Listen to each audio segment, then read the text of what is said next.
भूल कर भी किसी दूसरे से शेयर न करें, ये 6 चीजें हो सकते हैं बड़े नुकसान। वास्तुशास्त्र में ऐसी कई बातें बताई जाती हैं जिनका असर हमारे जीवन में सीधे तौर पर पड़ता है। ऐसी ही बातों में से एक है अपनी कुछ चीजों को दूसरों के साथ शेयर न करना। आइए आपको बताते हैं कि कौन सी चीजें किसी से शेयर नहीं करनी चाहिए। वास्तुशास्त्र हमारे जीवन के हर पहलू से जुड़ा होता है। ऐसा कहा जाता है कि अगर हम हर जगह और हर स्थान पर वास्तुशास्त्र का ध्यान रखते हुए आगे बढ़ते हैं तो जीवन में खुशहाली बनी रहती है। यह केवल घर की बनावट और दिशा तक ही सीमित नहीं होता है, बल्कि इसमें कई ऐसी बातों के बारे में भी बताया जाता है जो आपके दैनिक जीवन से जुड़ी हुई होती हैं। आप क्या पहनते हैं, आप किसी दिशा की तरफ यात्रा करते हैं, आपके लिए कौन सी वस्तु उपयुक्त है, आपके घर में किन चीजों का रखना बेहतर है, ऐसे कई बातों के बारे में वास्तु आपको बताता है। ऐसे ही वास्तु के नियमों में से एक है कि आपको अपने इस्तेमाल की कुछ चीजें हैं जो कभी भी किसी दूसरे से शेयर नहीं करनी चाहिए। ऐसी मान्यता है कि अगर आप इन चीजों को किसी दूसरे से शेयर करते हैं तो इसके जीवन में नकारात्मक प्रभाव हो सकते हैं। तो आइए जानते हैं कुछ ऐसी ही वस्तुओं के बारे में। लेकिन उससे पहले अगर आप लोग भी चाहते हैं कि लक्ष्मी माता का आशीर्वाद आप पर हमेशा बना रहे तो इस वीडियो को एक लाइक करें, हमारे चैनल को सब्सक्राइब करें और कमेंट बॉक्स में जय लक्ष्मी माता जरूर लिखें। नंबर पहला, सगाई की अंगूठी। सगाई की अंगूठी का आपके जीवन में विशेष महत्व होता है। यह न केवल आपके रिश्तों की मजबूती का प्रतीक है, बल्कि इसमें आपकी व्यक्तिगत ऊर्जा भी समाहित होती है।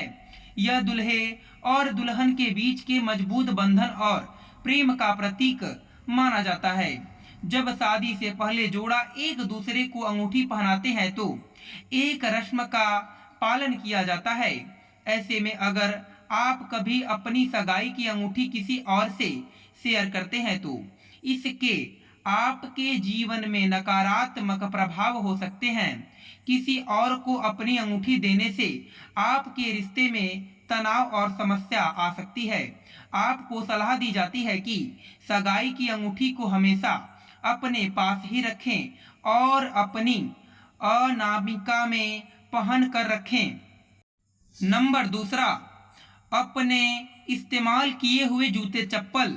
जूते चप्पल न केवल आपकी सुविधा के लिए होते हैं, बल्कि यह आपकी व्यक्तिगत ऊर्जा को भी धारण करते हैं। वास्तुशास्त्र के अनुसार अपने इस्तेमाल किए हुए जूते चप्पल किसी दूसरे को देने से आपके जीवन में आर्थिक और मानसिक दोनों तरह की परेशानियां बढ़ सकती हैं। इससे आपके करियर और स्वास्थ्य पर भी बुरा असर पड़ सकता है। इसी वजह से अपने इस्तेमाल किए हुए जूते भूल कर भी किसी दूसरे को नहीं देने चाहिए। आपके जूते अपने साथ सकारात्मक ऊर्जा को भी ले जा सकते हैं। अगर आप किसी को जूते चप्पल देना भी चाहते हैं तो नया खरीद कर ही दें। नंबर तीसरा, शादी का जोड़ा। शादी का जोड़ा, चाहे वो साड़ी हो, लहंगा हो या कोई पोशाक, आपकी शादी के सबसे महत्वपूर्ण यादों में से एक होता है। यही नहीं, इससे आपकी कई रस्में भी जुड़ी होती हैं। अगर आप अपनी शादी का जोड़ा किसी दूसरे को देते हैं तो इससे आपकी व्यक्तिगत ऊर्जा और भावनाएं कमजोर हो सकती हैं। अगर कोई शादी के लिए आपका जोड़ा मांगता है तो आप उसे भूल कर भी न दें। कई लोग शादी का जोड़ा किराए पर भी लेते हैं, लेकिन आपको ऐसा करने से भी बचना चाहिए। आप भले ही कम कीमत की पोशाक खरीदे, लेकिन शादी में अपनी पोशाक ही पहननी चाहिए और अपनी शादी का जोड़ा दूसरों को नहीं देना चाहिए। नंबर चौथा, घर में इस्तेमाल होने वाला झाड़ू। झाड़ू को वास्तुशास्त्र में धन और समृद्धि का प्रतीक माना गया है। ऐसा माना जाता है कि यदि आप घर में झाड़ू से जुड़े नियमों का पालन करते हैं तो सदैव खुशहाली बनी रहती है।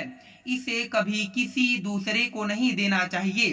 ऐसा करने से आपके घर की सुख शांति और आर्थिक स्थिरता प्रभावित हो सकती है। किसी दूसरे से झाड़ू शेयर करने से आपके घर की सकारात्मक ऊर्जा दूसरे के घर जा सकती है और नकारात्मक ऊर्जा का प्रवेश आपके घर में हो सकता है। अगर किसी दूसरे को झाड़ू की जरूरत है तो भी आप उसे नई झाड़ू दे सकते हैं या ऐसी झाड़ू भी दे सकते हैं जिसका इस्तेमाल आपके घर में कभी भी न हुआ हो। नंबर 5वां, हाथ में पहनने वाली घड़ी। घड़ी समय और अनुशासन का प्रतीक होती है। इसे किसी दूसरे को देने से आपके जीवन की लय और समय प्रबंधन प्रभावित हो सकता है। इसके अलावा यह आपके भाग्य पर भी नकारात्मक असर डाल सकती है। ऐसा भी संभव है कि अपनी घड़ी दूसरे को देने से आपका अच्छा समय भी खराब हो जाए।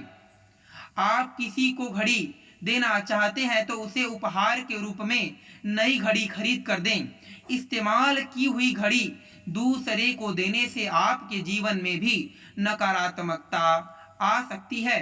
दोस्तों, मैं उम्मीद करता हूं कि आपको यह वीडियो पसंद आई होगी। फिर मिलेंगे आपसे अगली वीडियो में। आप सभी का धन्यवाद।